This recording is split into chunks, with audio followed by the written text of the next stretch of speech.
Restaurant স্টাইলে আলু দিয়ে পালং শাক, এটা কিন্তু অসম্ভব মজার হয়। আসসালামু আলাইকুম। পালং শাক খেতে যারা পছন্দ করেন তারা কিন্তু এই রেসিপিটা ফলো করতে পারেন। অসম্ভব মজার একটা রেসিপি আলু দিয়ে পালং শাক।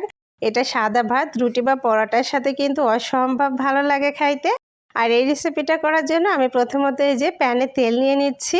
আর তেলটা আমি আমার পরিমাণ অনুযায়ী নিয়েছি, তবে এর ভিতরে আমি রসুন কুচি করে নিয়েছি আর 2টা শুকনা মরিচ এভাবে দিয়ে একটু ভেজে নিব। তবে খুব কড়া করে ভাজছি না, জাস্ট কিছুক্ষণ এই যে ভেজে নিচ্ছি। আর ভেজে নেওয়ার পর এর ভিতর এখন আমি অ্যাড করে দিচ্ছি পেঁয়াজ কুচি। আর এই রেসিপিতে পেঁয়াজের পরিমাণটা একটু বেশি দিলেই বেশি মজার হয়, এই জন্য আমি পেঁয়াজের পরিমাণটা একটু বেশি দিয়েছি। তারপর আমি এখানে 2টা আলু আমি এইভাবে ছোট ছোট কিউব করে কেটে নিয়েছি। লবণ এবং হলুদ দিয়ে আলুটা আমি ভেজে নিব।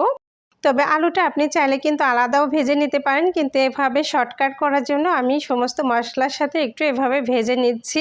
আর আলুটা ভেজে একদম সিদ্ধ করে নিতে হবে, এই জন্য মিডিয়াম আঁচে রেখে আমি আলুটা ভেজে নিচ্ছি।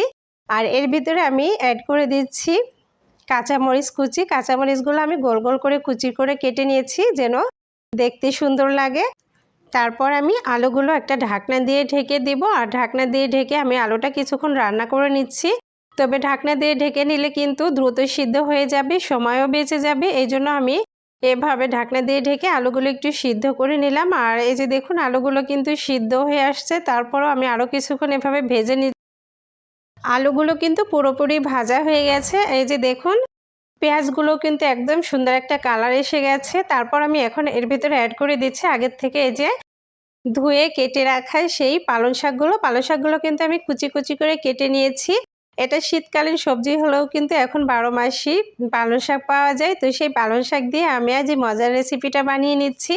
এটা রুটি, পরোটা বা সাদা ভাতের সাথে কিন্তু অসম্ভব মজার হয়। আমার কাছে তো ভীষণ ভালো লাগে। আর পালং শাকের যে কোনো রেসিপি কিন্তু আমি খুবই পছন্দ করি। আর বিশেষ করে এই রেসিপিটা আমার কাছে অসম্ভব ভালো লাগে খেতে, কারণ এটা নিরামিষ একটা সবজি, এটাতে মাছের কোনো প্রয়োজনই নেই। মাছ ছাড়াই কিন্তু অসম্ভব ভালো লাগে এইভাবে পালং শাক রান্না করলে।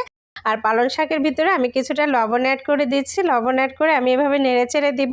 তবে পালং শাকটা কিন্তু আমি ঢেকে রান্না করব না, যেহেতু এটা সবুজ শাক, সবুজ কালারটা ধরে রাখার জন্য আমি এভাবেই কিন্তু কয়েক মিনিট নেড়েচেড়ে নিব। তাতেই কিন্তু পালং শাকটা একদমই সিদ্ধ হয়ে যাবে। আর ঢেকে রান্না করলে কিন্তু কালারটা নষ্ট হয়ে যাবে। এই যে দেখুন আমি কিছুক্ষণ এভাবে নেড়েচেড়ে নিলাম আর পালং শাকটা একদমই সিদ্ধ হয়ে গেছে আর কমেও গিয়েছে। আপনি চাইলে পালং শাকের পরিমাণটা বাড়িয়ে দিতে পারেন। এ পর্যায়ে আমি এখন দিচ্ছি ধনিয়া পাতা কুচি। আলু পালং শাকের এই রেসিপিতে অবশ্যই কিন্তু ধনিয়া পাতা দিতে হবে, তা না হলে আসল মজাটাই পাবেন না। তাই অবশ্যই চেষ্টা করবেন ধনিয়া পাতা দেওয়ার জন্য। তবে ধনিয়া পাতা কুচি দেওয়ার পর আমি কিন্তু খুব বেশিক্ষণ এটা রান্না করব না, জাস্ট 2 মিনিট এভাবে নেড়েচেড়ে এটা নামিয়ে নিব। বেশিক্ষণ রান্না করলে ধনিয়া পাতার আসল যে একটা ফ্লেভারটা নষ্ট হয়ে যাবে। তাই আমি এখন এটা নামিয়ে নিচ্ছি। তৈরি হয়ে গেল আমার আজকের আলু দিয়ে পালং শাকের অসম্ভব মজার একটা রেসিপিটা ভালো লাগলে পেজটি ফলো দিয়ে লাইক, কমেন্টস আর শেয়ার করবেন। সবাই ভালো থাকবেন, সুস্থ থাকবেন। আজকের মতো এখানে বিদায় নিচ্ছি। আল্লাহ হাফেজ।